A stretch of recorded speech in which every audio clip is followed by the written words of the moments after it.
प्यारे बच्चों नमस्कार। मैं हूं सुशील और आप सभी का स्वागत है आपके अपने प्यारे से यूट्यूब चैनल साइंस क्लासेस में। तो आप सब कैसे हैं? उम्मीद करता हूं आप सब बहुत अच्छे होंगे और पढ़ाई कर रहे होंगे।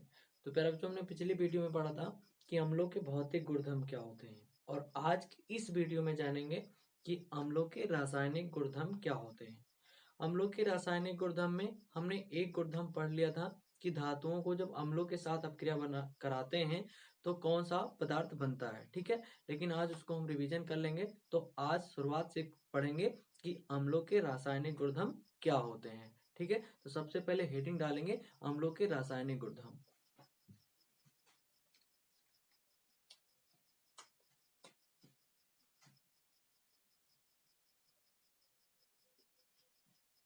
अम्लों के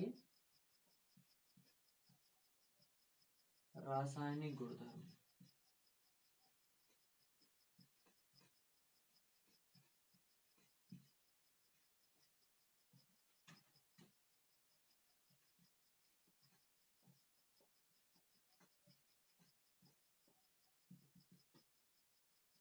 ठीक है, अम्लों के रासायनिक गुणधर्म में सबसे पहले क्या पढ़ेंगे बच्चों कि धातुओं के साथ अपक्रिया। धातुओं के साथ अपक्रिया।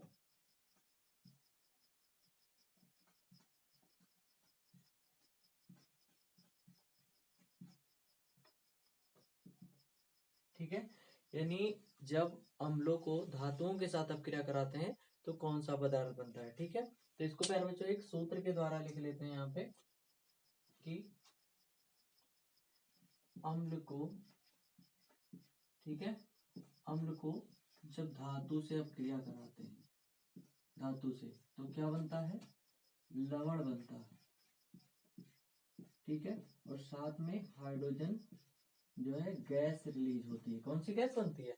हाइड्रोजन गैस बनती है। ठीक है, यानी इस सूत्र के द्वारा हम लोग जो है इस अपक्रिया को कंप्लीट कर सकते हैं। ठीक है, अब जैसे प्यारे बच्चों यहाँ पर हमको अम्लों को धातु से अपक्रिया कराना है, तो यहाँ पर कोई भी धातु ले सकते हैं। जैसे यहाँ पे ले सकते हैं प्यारे बच्चों मैग्नीशियम। क्या ले सकते हैं? मैग्नीशियम। ये मैग्नीशियम धातु है। अब इसको अपक्रिया किससे कराएंगे?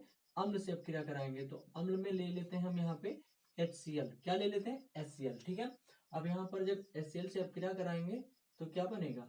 MgCl2 बनेगा, और साथ में क्या बनेगी? हाइड्रोजन गैस यहाँ पे मुक्त हो जाएगी। ठीक है, हाइड्रोजन गैस यहाँ पे मुक्त हो जाएगी। ठीक है, तो यहाँ पे समीकरण बैलेंस नहीं है, इसलिए यहाँ पर इसको 2 से गुणा करवा देते हैं और ये समीकरण बैलेंस हो जाएगा। ठीक है, तो यहाँ पर इसका क्या नाम है? ये है हाइड्रोक्लोरिक एसिड।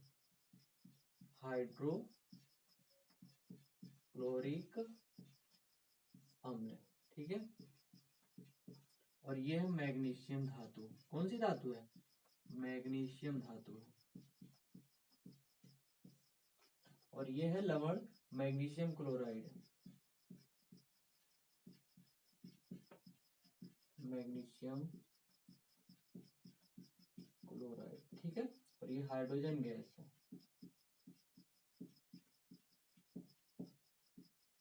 Hydrogen gas. ठीक है, तो इस तरीके से जो अम्ल होते हैं वो धातुओं के साथ अपक्रिया करके क्या बनाते हैं? लवण का निर्माण करते हैं और हाइड्रोजन गैस बनाते हैं। ठीक है, इसी तरीके से हम दूसरा रिएक्शन लिख लेते हैं प्यारे बच्चों। जैसे यहाँ पर ले लेते हैं लोहा यानी आयरन। ठीक है, लोहे को अपक्रिया करा देते हैं H2SO4 से। H2SO4 से मतलब ये क्या है? ये सल्फ्यूरिक एसिड है प्यारे बच्चों। ये कौन सा अम्ल है? सल्फ्यूरिक अम्ल है। सल्फ्यूरिक अम्ल। ठीक है, ये है हमारा आयरन। ठीक है, ठीक है, तो आयरन का जो लैटिन नाम होता है, ठीक है, वो फेरम होता है। तो यहां बन जाएगा फेरस सल्फेट। क्या बन जाएगा प्यारे बच्चों? फेरस सल्फेट, यानी FeSO4 बन जाएगा। फेरस सल्फेट बन जाएगा। फेरस सल्फेट बन जाएगा, और साथ में हाइड्रोजन गैस मुक्त हो जाएगी। ठीक है, तो इस तरीके से ये हो गया हमारा अम्लों का जो धातुओं के साथ अपक्रिया। ठीक है, तो आपको ये समझ में आ गया होगा कि अम्लों को जब धातुओं के साथ अपक्रिया कराते हैं तो क्या बनता है। ठीक है, ये रिएक्शन बोर्ड पेपर में बहुत पूछा जाता है। ठीक है, तो यानी इसको आप समझ गए होंगे।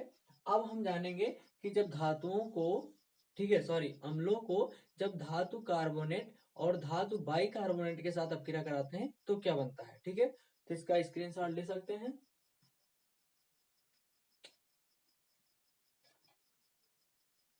ठीक है, अब हम जानेंगे कि जब अम्लों को धातुओं के धातु कार्बोनेट और धातु बाइकार्बोनेट के साथ अपक्रिया कराते हैं तो क्या बनता है। ठीक है,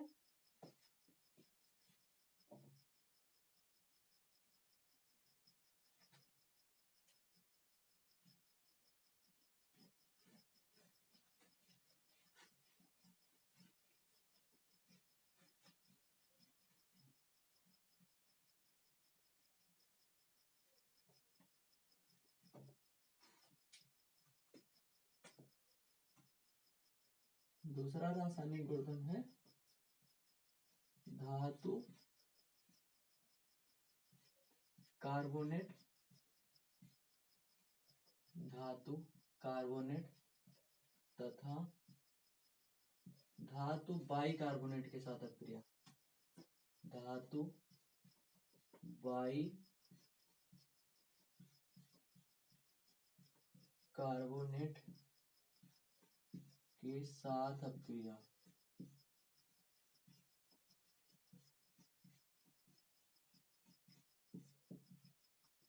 ठीक है, यानी धातु कार्बोनेट और धातु बाइकार्बोनेट के साथ हम लोग की अपक्रिया कराएंगे तो क्या बनेगा। तो प्यारे बच्चों इसके लिए भी फार्मूला लिख सकते हैं। यहाँ पे क्या लिख सकते हैं, यहाँ पे लिख सकते हैं हम लोग अम्ल लिख सकते हैं। ठीक है, अम्ल, अम्ल को किससे अपक्रिया करा रहे हैं, धातु कार्बोनेट से। तो यहाँ पे लिख सकते हैं धातु कार्बोनेट, धातु कार्बोनेट, और धातु बाइकार्बोनेट से भी अपक्रिया करा रहे हैं तो यहाँ लिख सकते हैं धातु बाइकार्बोनेट, धातु बाइकार्बोनेट। ठीक है, जब अम्ल को धातु कार्बोनेट और धातु बाइकार्बोनेट से अपक्रिया कराएंगे तो क्या बनेगा प्यारे बच्चों, एक तो लवण बनेगा। ठीक है, साथ में कार्बन डाइऑक्साइड गैस बनेगी और साथ में प्यारे बच्चों जल बनेगा। ठीक है, यानी H2O बनेगा। तो इस तरीके से जब हम अम्लों को धातु कार्बोनेट या धातु बाइकार्बोनेट के साथ अपक्रिया कराते हैं तो क्या बनता है, लवण बनता है, कार्बन डाइऑक्साइड बनती है और जल बनता है। ठीक है, तो प्यारे बच्चों अब इसका एग्जाम्पल देख लेते हैं। ठीक है, ठीक है, जैसे प्यारे बच्चों यहाँ पे अम्ल में कुछ भी ले सकते हैं, जैसे HCl। ठीक है, क्या ले लें, HCl ले लेते हैं। ठीक है, और HCl को अपक्रिया करा देते हैं, किससे करा देते हैं, धातु कार्बोनेट। जैसे प्यारे बच्चों यहाँ पे लिख सकते हैं Na2CO3। ठीक है, Na2CO3 ये हमारा हाइड्रोक्लोरिक एसिड है, हाइड्रोक्लोरिक अम्ल, हाइड्रोक्लोरिक अम्ल। ये प्यारे जो क्या है, सोडियम कार्बोनेट है, ये सोडियम कार्बोनेट। ठीक है, अब इसके बीच जब अपक्रिया कराएंगे यानी धातु कार्बोनेट को अम्ल के साथ अपक्रिया कराएंगे तो क्या बनेगा, लवण बनेगा। मतलब यहाँ पर क्या बन जाएगा, NaCl बनेगा, NaCl बन जाएगा। यानी यहाँ से सोडियम और यहाँ से क्लोरीन निकलेगा तो NaCl बन जाएगा। साथ में CO2 बन जाएगा जो कि सूत्र में लिखा गया है, और साथ में जल बन जाएगा। ठीक है, तो ये हो गया प्यारे बच्चों हमारा धातु कार्बोनेट के साथ अपक्रिया। ये क्या बन रहा है, ये सोडियम क्लोराइड, सोडियम क्लोराइड। ठीक है, ये कार्बन डाइऑक्साइड है, कार्बन डाइऑक्साइड, और ये जल है। ठीक है, इस तरीके से ये हो गया हमारा अम्लों का धातु कार्बोनेट के साथ अपक्रिया। ठीक है, अब यहीं पे बच्चों समीकरण ये बैलेंस नहीं है तो यहाँ पे गुणा करवा देते 2 से। तो सोडियम बैलेंस हो गया, क्लोरीन अभी इधर 2 है, इधर 1 ही है, तो इधर 2 से गुणा करवा देते हैं तो 2 हाइड्रोजन। हाँ, समीकरण बैलेंस हो गया, हाँ समीकरण बैलेंस है। ठीक है, तो इस तरीके से प्यारे बच्चों यहाँ पर धातु कार्बोनेट से अपक्रिया हो गया। अब हम कराएंगे अपक्रिया किससे, धातु बाइकार्बोनेट से। जैसे प्यारे बच्चों यहाँ पे लिख सकते हैं एग्जाम्पल में, जैसे प्यारे बच्चों फिर से यहाँ पे अगर चाहें तो लिख सकते हैं, क्या लिख सकते हैं, HCl।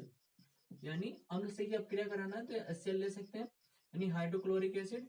और किससे अपक्रिया कराना है, धातु बाइकार्बोनेट, यानी धातु बाइकार्बोनेट बोल सकते हैं या हाइड्रोजन कार्बोनेट बोल सकते हैं। तो यहाँ पे ले सकते हैं बच्चों NaHCO3। ये क्या है, धातु कार्बोनेट, मतलब सोडियम बाइकार्बोनेट बोल सकते हैं या सोडियम हाइड्रोजन कार्बोनेट। ठीक है, हाइड्रोजन, सॉरी ये हाइड्रोक्लोरिक एसिड है, हाइड्रोक्लोरिक अम्ल, हाइड्रोक्लोरिक अम्ल। और ये क्या है, सोडियम बाइकार्बोनेट है, सोडियम बाइकार्बोनेट। ठीक है, तो जब अपक्रिया कराएंगे तो फार्मूला तो वही रहेगा पर बच्चों, यानी लवण बनेगा। लवण में यहाँ क्या बन जाएगा, NaCl बन जाएगा, NaCl। ठीक है, और साथ में CO2 बन जाएगा, CO2 मुक्त होगी, और साथ में जल बनेगा। ठीक है, NaCl मतलब सोडियम क्लोराइड, सोडियम क्लोराइड इसका रासायनिक नाम है सोडियम क्लोराइड। ठीक है, CO2 समीकरण बैलेंस है क्योंकि सोडियम यहाँ पे एक है, यहाँ पर एक है, क्लोरीन यहाँ पे है, यहाँ पे एक है, और हाइड्रोजन यहाँ पे एक और एक दो, यहाँ पे दो है, ऑक्सीजन 3 है, 2 और 1 3। ठीक है, तो इस तरीके से समीकरण बैलेंस है। तो आपको समझ में आ गया होगा कि यानी जब अम्लों को धातु कार्बोनेट या धातु बाइकार्बोनेट के साथ अपक्रिया कराते हैं तो क्या बनता है, लवण का निर्माण होता है। ठीक है, लवण का निर्माण होता है, कार्बन डाइऑक्साइड बनती है, और फिर बच्चों जल का निर्माण होता है। ठीक है, तो इस तरीके से आपको ये रिएक्शन समझ में आ गया होगा। अगर समझ में आ गया है, ठीक है, तो स्क्रीनशॉट ले लीजिए।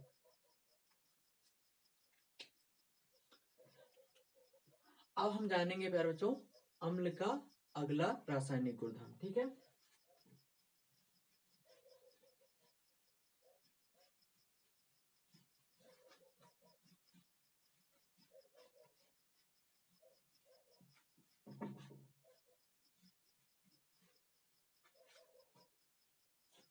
तो प्यारे बच्चों अगला गुणधर्म है हमारा अम्लों का, कि अम्लों का धात्विक ऑक्साइड के साथ अपक्रिया। किसके साथ अपक्रिया, धात्विक ऑक्साइड के साथ अपक्रिया।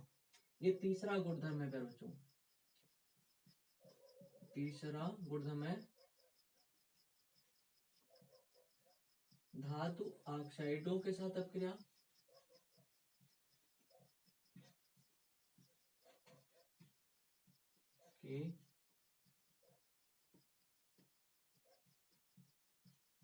के साथ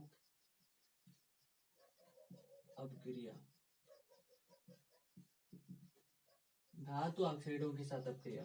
ठीक है, तो यानी अम्ल जो होते हैं वो धातु ऑक्साइड के साथ अपक्रिया करके क्या बनाते हैं। ठीक है, तो फार्मूला लिख सकते हैं बच्चों यहाँ पर, इसके लिए भी, यानी यहाँ पे लिख सकते हैं धातु ऑक्साइड, धातु ऑक्साइड। अब बच्चों यहाँ पे धातु ऑक्साइड क्या होते हैं, यानी धातु ऑक्सीजन से मिलकर क्रिया करके, यानी संयोग करके धातु ऑक्साइड बनाते हैं। ठीक है, धातु ऑक्साइड, धातु ऑक्साइड किससे अपक्रिया कर रहे हैं, अम्ल से अपक्रिया कर रहे हैं, मतलब अम्ल में यहाँ पे अम्ल लिखेंगे, अम्ल।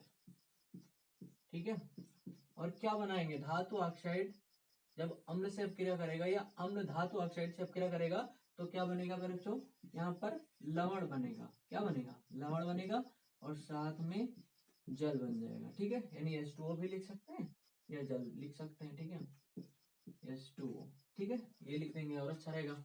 ठीक है, तो धातु ऑक्साइड से अम्ल अपक्रिया करके क्या बनाएंगे, लवण बनाएंगे और जल का निर्माण करेंगे। अब धातु ऑक्साइड पर बच्चे यहाँ पे ले सकते हैं, जैसे है मैग्नीशियम ऑक्साइड, ये धातु ऑक्साइड है क्योंकि ये प्यारे तो मैग्नीशियम क्या है, धातु है, और ऑक्सीजन के साथ मिल करके मैग्नीशियम ऑक्साइड बना रहा है, मतलब धातु ऑक्साइड है। इसका नाम क्या है, मैग्नीशियम ऑक्साइड, मैग्नीशियम ऑक्साइड। ठीक है, ऑक्साइड। अब अपक्रिया किससे कराना है, मतलब प्यारे बच्चों अम्ल से कराना है। अब अम्ल में यहाँ पे ले सकते हैं प्यारे बच्चों H2SO4, H2SO4 यानी सल्फ्यूरिक एसिड, सल्फ्यूरिक अम्ल। ठीक है, अपक्रिया कराएंगे क्या बनेगा, लवण बन जाएगा, यानी यहाँ पर क्या बन जाएगा, MgSO4 बन जाएगा।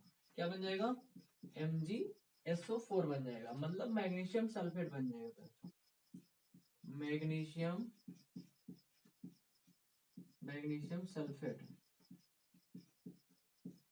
सल्फेट बन जाएगा और साथ में जल बन जाएगा। ठीक है, जल। ठीक है, तो इस तरीके से ये हमारा हो गया धातु ऑक्साइड के साथ अपक्रिया किसका, अम्ल का। समीकरण बैलेंस है क्योंकि मैग्नीशियम यहाँ पर एक है, एक परमाणु यहाँ पर भी है, हाइड्रोजन यहाँ पर 2 है, हाइड्रोजन यहाँ पर 2 है, सल्फर 1 है, सल्फर 1 है, ऑक्सीजन के परमाणु कितने, 4 और 1 5, 4 और 1 5। ठीक है, तो समीकरण बैलेंस है। इसी तरीके से हम दूसरा रिएक्शन भी लिख सकते हैं, जैसे लिख सकते हैं जिंक ऑक्साइड। क्या लिख सकते हैं, जिंक ऑक्साइड। अपक्रिया HCl से करा देते हैं, किससे, HCl से अपक्रिया करा देते हैं। तो क्या बनेगा प्यारे बच्चों, यहाँ पर बन जाएगा जिंक क्लोराइड बन जाएगा। क्या बन जाएगा, जिंक क्लोराइड, और साथ में H2O, जो कि यानी सूत्र के द्वारा पता चल रहा है। ठीक है, तो इस तरीके से ये हो गया प्यारे बच्चों जिंक ऑक्साइड है, जिंक ऑक्साइड। ठीक है, और ये है हमारा हाइड्रोक्लोरिक एसिड, हाइड्रोक्लोरिक अम्ल। ठीक है, क्या बना रहा है, जिंक क्लोराइड बना रहा है, जिंक क्लोराइड, और ये है जल। तो समझ में आ गया, यानी जो अम्ल होते हैं वो धातु ऑक्साइड के साथ अपक्रिया करके क्या बनाते हैं, लवण तथा जल का निर्माण करते हैं। ठीक है, अब हम जानेंगे इसका अगला गुण, हम स्क्रीनशॉट दे सकते हैं। ठीक है प्यारे बच्चों, अब इसको हम मिटा देते हैं।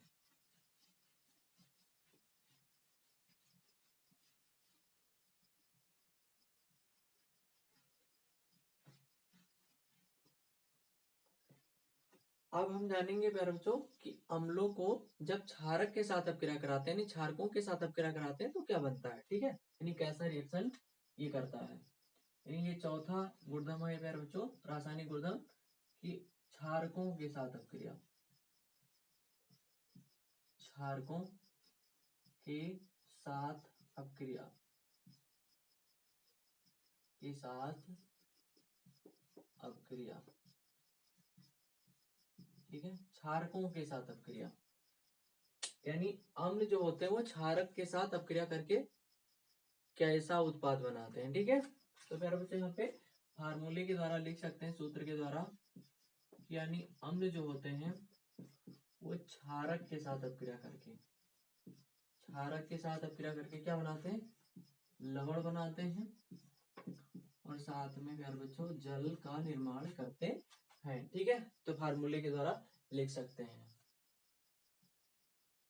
ठीक है, अब यहाँ पे रिएक्शन के लिए प्यारे बच्चों अम्ल में ले सकते हैं HCl। क्या ले सकते हैं, HCl, क्योंकि अम्ल यानी हाइड्रोक्लोरिक एसिड क्या है, एक अम्ल है। ठीक है, हाइड्रोक्लोरिक अम्ल, हाइड्रोक्लोरिक अम्ल, हाइड्रोक्लोरिक अम्ल अब क्या करा देते क्षारक से, जैसे प्यारे बच्चों NaOH, क्या है NaOH, यानी इसका नाम है सोडियम हाइड्रोक्साइड, सोडियम हाइड्रोक्साइड। ठीक है, अब क्रिया कराएंगे, क्या बनेगा भाई, लवण बन जाएगा NaCl, और साथ में H2O बन जाएगा, H2, सोडियम क्लोराइड बन जाएगा मेरे को, सोडियम क्लोराइड। ठीक है, इस तरीके से हमारा हो गया अम्लों का क्षारकों के साथ अपक्रिया। एक रिएक्शन और लिख लेते हैं करो, यहाँ पे लिख सकते हैं, जैसे यहाँ पे H2SO4, H2SO4 साथ में KOH। ठीक है, यानी ये सल्फ्यूरिक एसिड है, सल्फ्यूरिक अम्ल, और ये है potassium hydroxide, potassium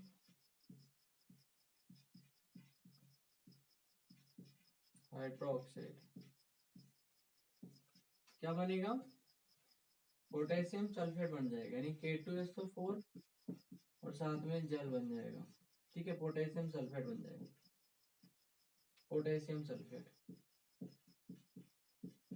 potassium sulphate. ठीक है, समीकरण बैलेंस नहीं होगा, 2 से गुणा करवा देते हैं, यानी ऑक्सीजन यहाँ हो गया 2, 4 2 6 और यहाँ पे 4 और 2 6, यानी यहाँ पे बैलेंस नहीं 4। इसको पहले तो 2 से गुणा करवा देते हैं, तो हाइड्रोजन हो गया 4 और यहाँ पे 4 2 6 हो गया, और यहाँ पे हाइड्रोजन 2 और 2 यहाँ पे 4, समीकरण बैलेंस हो गया। तो इस तरीके से प्यारे बच्चों, यानी अम्लों को जब क्षारकों के साथ अपक्रिया कराते हैं तो लवण बनता है और जल का निर्माण होता है। ठीक है, तो इतनी बात समझ में आ गई होगी, अब स्क्रीनशॉट ले सकते हैं।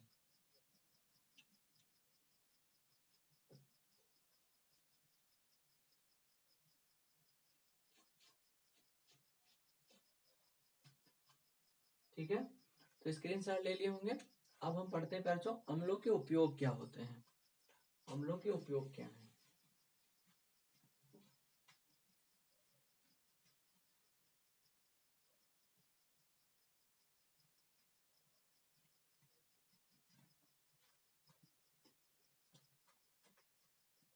अम्लों के उपयोग,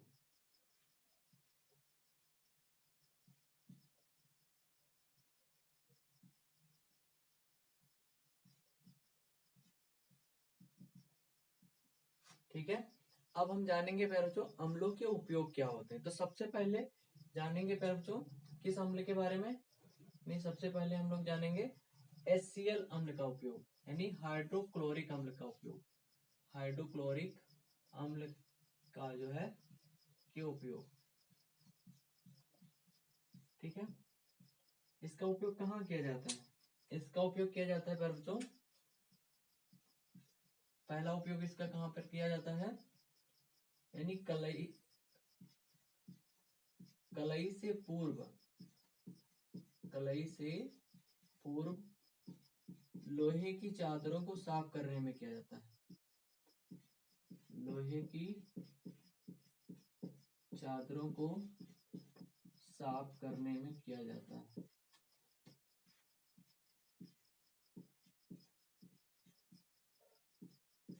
ठीक है, यानी अगर कोई भी लोहे की चादर है, ठीक है, परत है, तो उसको अगर हम कलई करना चाहते हैं, यानी उसके ऊपर कोई दूसरे धातु का लेपन करना चाह रहे हैं, ठीक है, या परत दूसरे धातु की परत चढ़ाना चाह रहे हैं, तो उसको साफ करने की जरूरत है। और साफ प्यारे बच्चों किसकी सहायता से करते हैं, HCl अम्ल की सहायता से करते हैं, यानी हाइड्रोक्लोरिक अम्ल की सहायता से उसको साफ किया जाता है। ठीक है, दूसरा उपयोग प्यारे बच्चों इसका लिख सकते हैं वस्त्र, ठीक है, वस्त्र उद्योग में, वस्त्र उद्योग में कपड़ा रंगने में किया जाता है। कपड़ा रंगने में, ठीक है, यानी जो कपड़े के उद्योग होते हैं, ठीक है, यानी जहाँ पे कपड़ा बनता है, तो वहां पर कपड़े को रंगने में किसका उपयोग किया जाता है, HCl यानी हाइड्रोक्लोरिक एसिड का उपयोग किया जाता है। ठीक है, अब हम जानेंगे अगला उपयोग किसका। अगला अम्ल हमारा है, ठीक है, दूसरा अम्ल है हमारा HNO3। क्या है, HNO3 के उपयोग, ठीक है। HNO3 का मतलब क्या होता है, नाइट्रिक अम्ल होता है। कौन सा अम्ल होता है, नाइट्रिक अम्ल होता है। ठीक है, तो इसका उपयोग कहाँ किया जाता है, इसका उपयोग कहाँ किया जाता है, उर्वरक, ठीक है, सॉरी,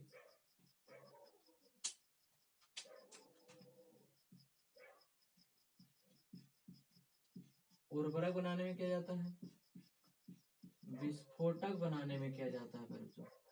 क्या बनाने में, विस्फोटक, यानी जो दगने वाली चीजें होती हैं, विस्फोटक बनाने में किया जाता है। ठीक है, उसके साथ साथ रंग निर्माण में भी किया जाता है इसका उपयोग, और फिर उसके साथ औषधि निर्माण में भी किया जाता है, यानी औषधि बनाने में भी किया जाता है, औषधि के निर्माण में भी किया जाता है। ठीक है, तो इस तरीके से HNO3 यानी नाइट्रिक अम्ल का उपयोग कहाँ किया जाता है, उर्वरक बनाने में किया जाता है, विस्फोटक बनाने में किया जाता है, रंग के निर्माण में किया जाता है, और औषधि के निर्माण में किया जाता है। ठीक है, दूसरा इसका उपयोग लिख सकते हैं बच्चों, क्या लिख सकते हैं, सोने तथा चांदी के शोधन में किया जाता है।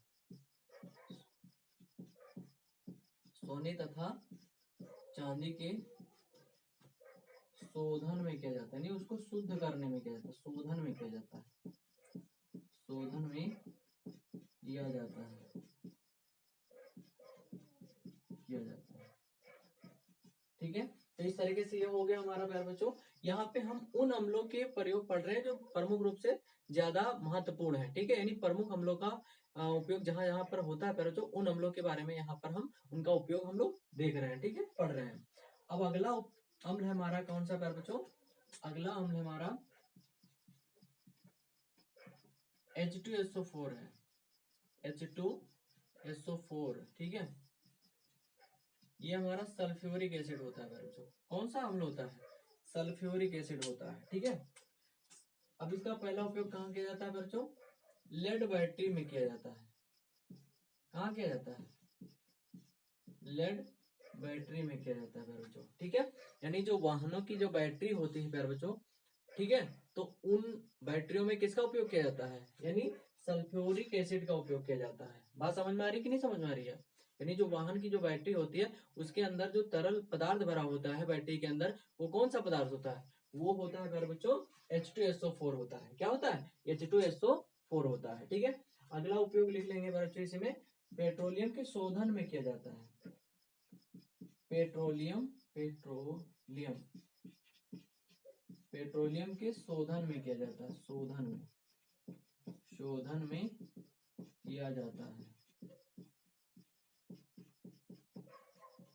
ठीक है, दूसरा उपयोग लिख लेंगे पर बच्चों, क्या लिख सकते हैं? प्लास्टिक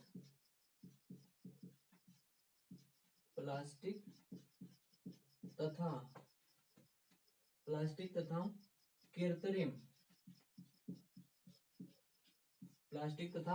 कृत्रिम रेसे बनाने में किया जाता है। रेसे बनाने में किया जाता है। ठीक है, तो इस तरीके से ये हो गया प्यारे बच्चों अम्लों के उपयोग। ठीक है, अब इसी के साथ ये टॉपिक यहाँ पे समाप्त होता है। अब हम अगली वीडियो में जानेंगे कि क्षारक क्या होते हैं, क्षारकों के भौतिक गुणधर्म क्या होते हैं, क्षारकों के रासायनिक गुणधर्म क्या होते हैं, और क्षारकों के उपयोग क्या होते हैं। ठीक है, तो स्क्रीनशॉट लेना चाहते हैं तो ले सकते हैं। ठीक है, तो अगर आपको ये वीडियो पसंद आया है तो लाइक कीजिए, चैनल को सब्सक्राइब कीजिए। बहुत बहुत धन्यवाद।